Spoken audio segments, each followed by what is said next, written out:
fait, le premier spectacle que j'ai eu des Caramels, c'était La Bête au bois dormant, et moi je trouvais ça formidable dès le départ. Et donc en fait, j'ai commencé à les rencontrer parce que mon copain a passé le casting et a intégré la troupe. Et du coup, de fil en aiguille, je me suis retrouvé voilà, à les fréquenter, à les aider à certaines représentations pour distribuer les programmes, etc. Et puis voilà, j'observais ça de mon petit coin en me disant ah là, ça doit être formidable de monter un spectacle comme ça. Je me suis dit j'aimerais bien leur proposer un projet parce que voilà, moi j'aimais bien faire des petits détournements et bon, ça passait pas le cadre de ma chambre, alors je me suis dit tiens, je vais leur proposer un projet. Donc voilà, je suis arrivé avec un petit projet et puis 3-4 chansons à leur présenter. Voilà, c'est comme ça que ça a démarré. Rien qui ne choque l'homme de loi, égard aux filles, que ces danseuses ne soient pas de vulgaires dagneuses, pas de bordel dans notre belle ville, oui, gare aux donzelles, gare aux filles, gare aux filles. Gare aux filles, gare aux filles, gare aux filles, gare aux filles, gare aux filles. Je suis arrivé avec en fait cette idée du western et ce tout petit pitch qui était un cow-boy qui voulait devenir danseuse de saloon. Et donc voilà, après ils ont accepté cet univers parce que c'est un univers qu'ils n'avaient jamais exploré. Et puis après on a commencé à enrichir l'histoire pour en faire une intrigue intéressante à suivre sur 1h30. Et puis voilà, c'est comme ça que ça a démarré. Pourquoi elle, pourquoi pas moi, mais qu'est-ce qui cloche en moi? Pourquoi n'ai-je pas le droit d'avoir la bague au doigt?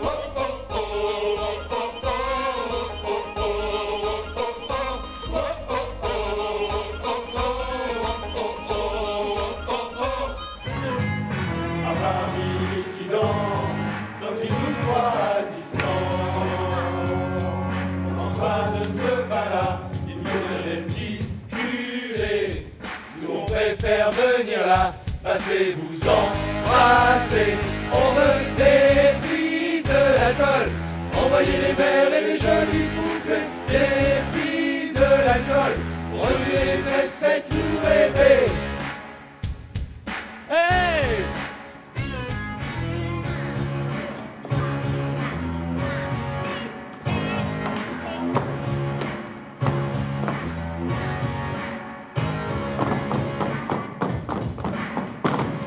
Ça fait 5 ans que je suis avec les Caramels, déjà.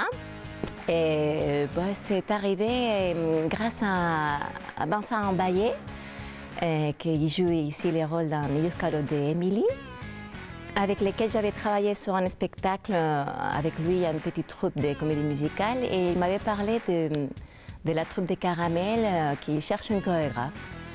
Et à cette époque-là, voilà, ça m'intéressait. J'ai auditionné pour les Caramels. Je me rappelle très bien du casting. Je me suis trouvée avec une tas d'hommes très différents tous et très sympas.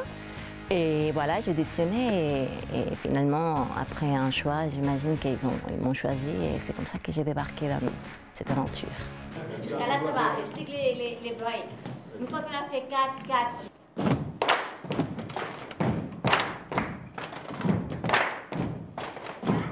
Les Caramels m'ont un peu poussé vers plus de noirceur en me disant mais un saloon dans les années 1890, bon, c'était quand même loin d'être un salon de thé, donc voilà, hésite pas, mets des meurtres, mets des viols et tout. Je lui ai dit de ne pas suivre son frère, mais non, non, non. On a rajouté des petites touches de violence. C'est vrai que certains soirs, quand je vois Jenny se faire violenter par Tom, je dis wow, c'est quand même un peu violent, mais non, c'est bien, ça a bien enrichi la chose. Elle m'a trahi, avec lui elle est partie, bang bang.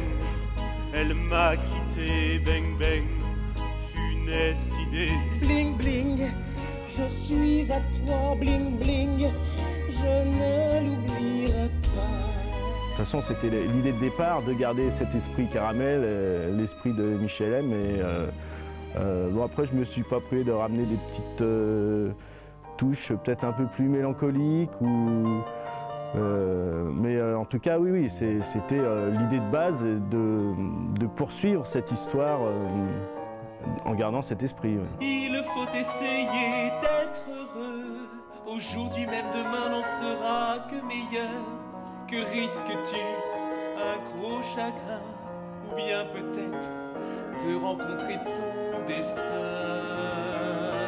Ce bijou, moi je l'avais bien dit. Oui, porte-le demain n'en sera que plus fort. Je ne la mettais plus. C'est un groupe amateur. Moi j'aime bien lire que ce groupe, qu'il y a beaucoup de professionnels qui pourraient s'inspirer du travail qu'on fait là. Ça me plaît. Voilà, c'est toujours pareil, ce mot amateur, ça recouvre plusieurs acceptions, quoi. Soit c'est amateur, c'est-à-dire je ne le fais pas vraiment jusqu'au bout, ou soit amateur, je suis passionné.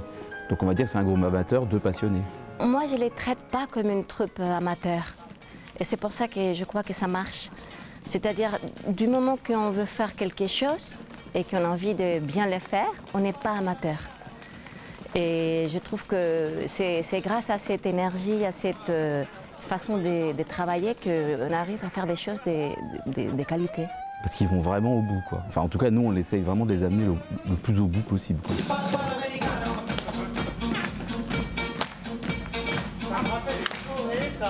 Ouais.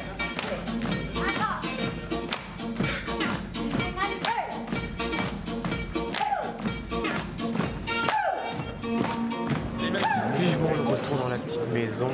C'est émouvant et c'est souvent surprenant parce qu'il y a déjà à l'étape du casting, moi j'avais écrit sans du tout penser à qui pourrait incarner ces personnages.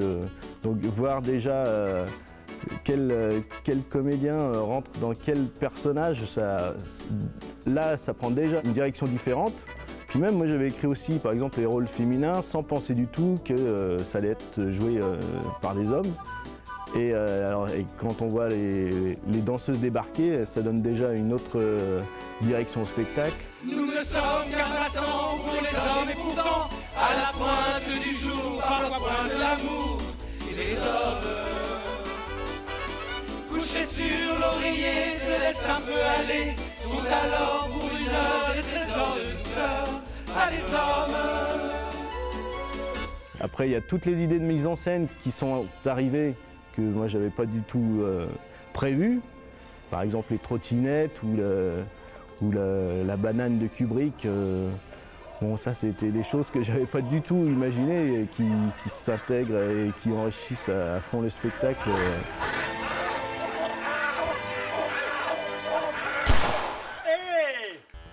Donc c'est chouette. Et puis il y a un dernier élément qui m'a fait dire aussi ah ouais ça devient un vrai beau spectacle, c'est quand j'ai vu les lumières pour la première fois, après avoir vu 1 an et demi de répétition dans des salles toujours allumées plein feu. Et là, je trouvais que la magie elle commençait vraiment à opérer. Mais oui, les gens le sauront. Voir danser un garçon. Eh, attention. Parce qu'il y avait aussi les costumes, ça a été aussi une surprise. Donc, au fil de l'an et demi, ou voire des 2 ans comme ça, à chaque fois, ça devenait de plus en plus concret, de plus en plus magique. Ouais.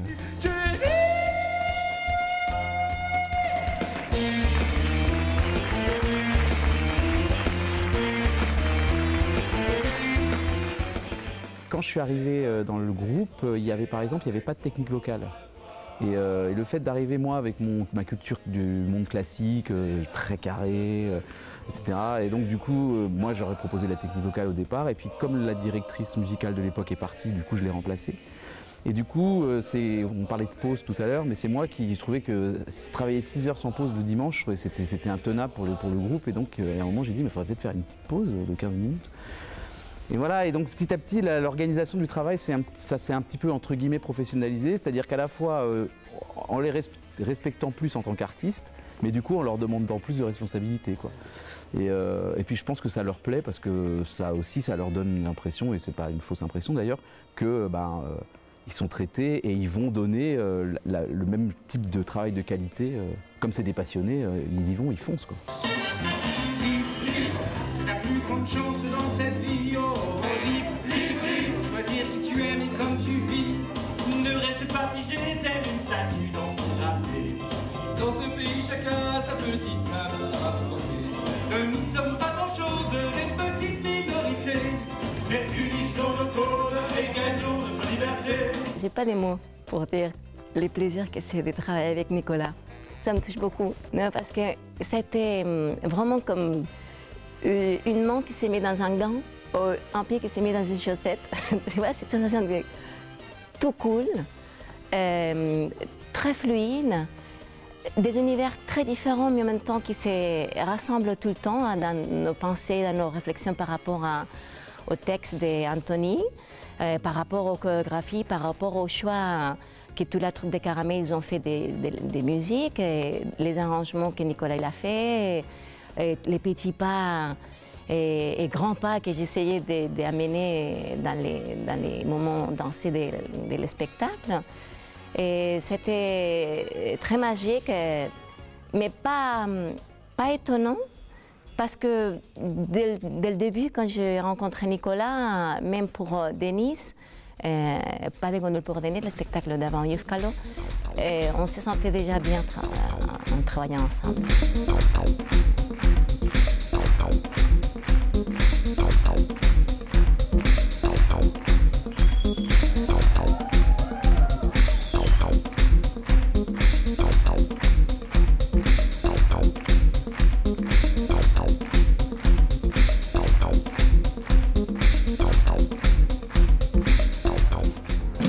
Nous n'avons pas besoin d'annexité de plus. Occupe-toi de ta vie, ne t'inquiète pas, je gère. Pourvu qu'il n'aille pas faire une bêtise de plus. Moi, je m'identifie un peu parce que je suis aussi une maman.